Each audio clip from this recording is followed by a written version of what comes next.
panas banget ya. Iya lagi. Pasti ini gara-gara matahari nih. Gue juga tahu kan yang bisa menghasilkan panas itu bukan cuma matahari, tapi bumi juga punya panasnya sendiri. Hah?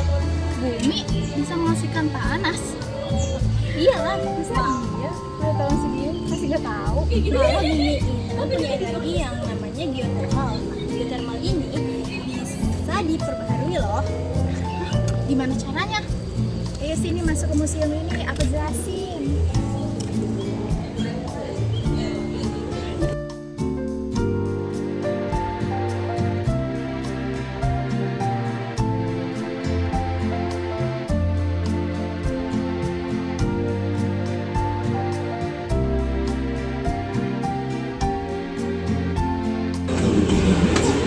Ini panas bumi. Oh.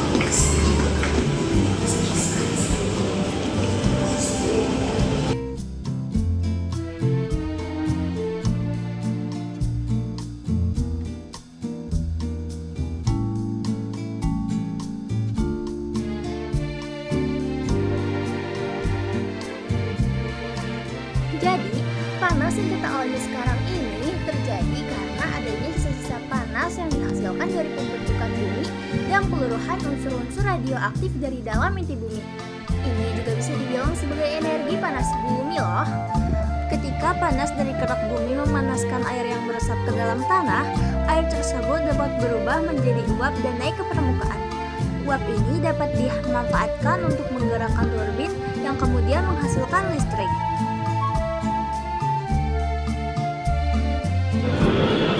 Oh gitu ya. Tapi di panas bumi ini ada nggak sih yang bisa memanfaatnya? Waduh, kalau itu aku pamit undur diri ya. Tunggu, aku tahu. Jadi kelebihan dari energi panas bumi itu sebagai sumber energi terbarukan. Keuntungan utama energi panas bumi adalah ramah lingkungan. Energi ini hanya menghasilkan 1/6 dari karbon dioksida yang dipancarkan oleh pembangkit listrik. Berbahan bakar gas alam bersih. Panas bumi juga lebih murah daripada energi konvensional. Energi ini tersedia secara terus-menerus. Oh, berarti energi panas bumi ini banyak banget ya manfaat sama kelebihannya. Tapi ada nggak sih efek samping dari penggunaan energi panas bumi ini? Ada dong.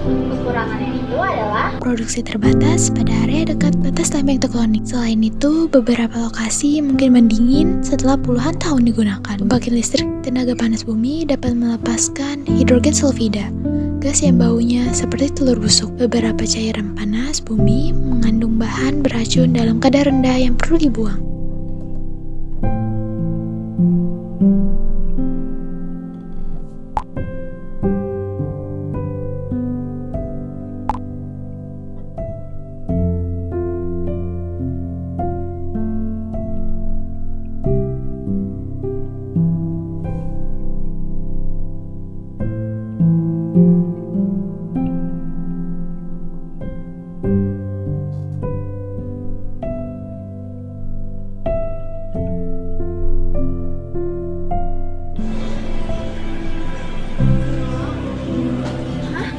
gelombang laut bisa jadi energi.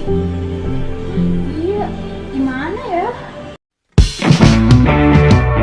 How come my day, baby, when I'm with you? You're the only one who makes me laugh.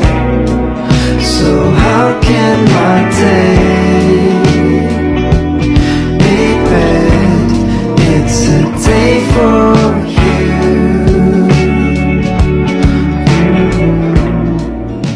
Itu apa sih gelombang-gelombang? Oh, itu mah gelombang laut. Selain sebagai hiasan di pantai, gelombang laut juga bisa menghasilkan listrik loh. Hah, kok bisa sih menghasilkan listrik? Nah, jadi energi gelombang laut itu adalah energi yang dihasilkan oleh gelombang di permukaan laut yang dipengaruhi oleh pergerakan angin, pergerakan kapal, dan lain sebagainya.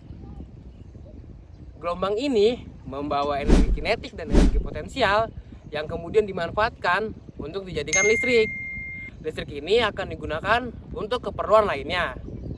Nah, energi gelombang laut ini juga merupakan energi terbarukan yang ramah lingkungan.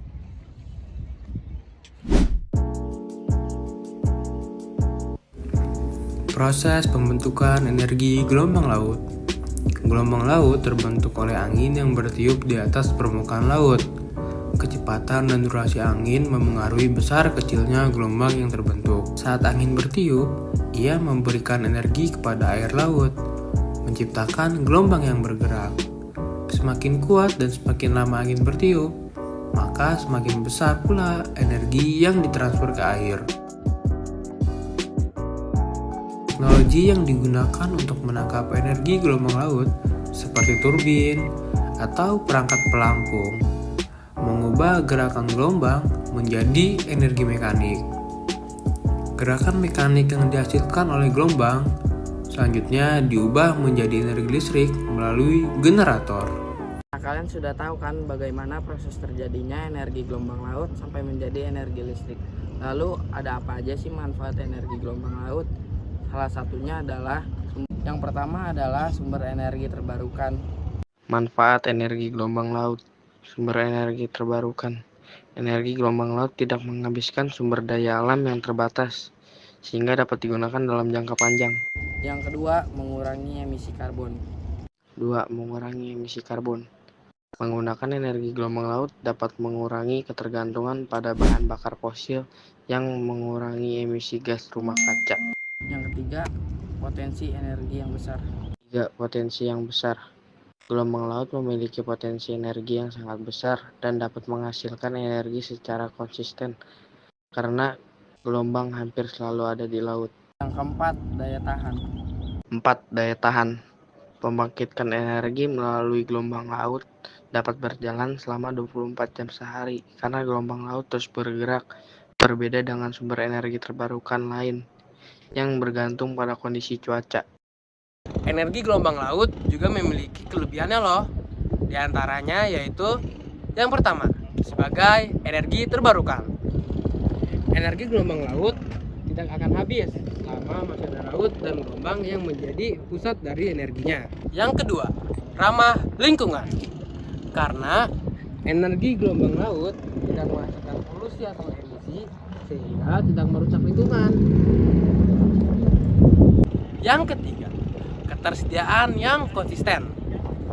Energi gelombang laut dapat berproduksi hampir sepanjang waktu, memberikan kestabilan pasokan energi. Yang keempat, potensinya yang besar.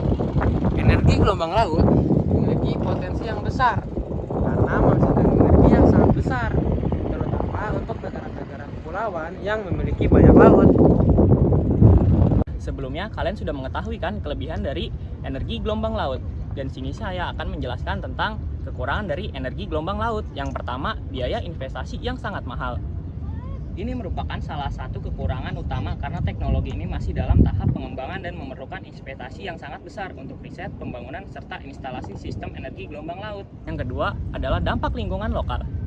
Walaupun dianggap lebih ramah lingkungan dibandingkan dengan sumber energi lainnya, pengembangan energi gelombang laut tetap dapat mengganggu ekosistem laut dan mempengaruhi kehidupan hewan laut terutama pada fase konstruksinya.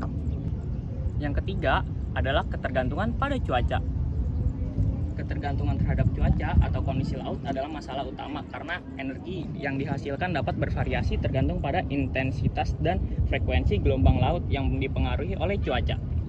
Yang keempat adalah kondisi cuaca. Lupa gue gitu. 4 adalah lokasi tertentu.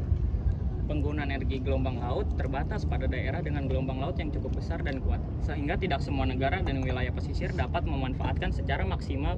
Ini membatasi penerapannya secara global. Yang keempat adalah lokasi yang terbatas. Energi ini hanya dapat digunakan di wilayah yang memiliki gelombang tinggi, karena jika digunakan di gelombang yang rendah, energi ini akan sangat kurang efektif untuk digunakan.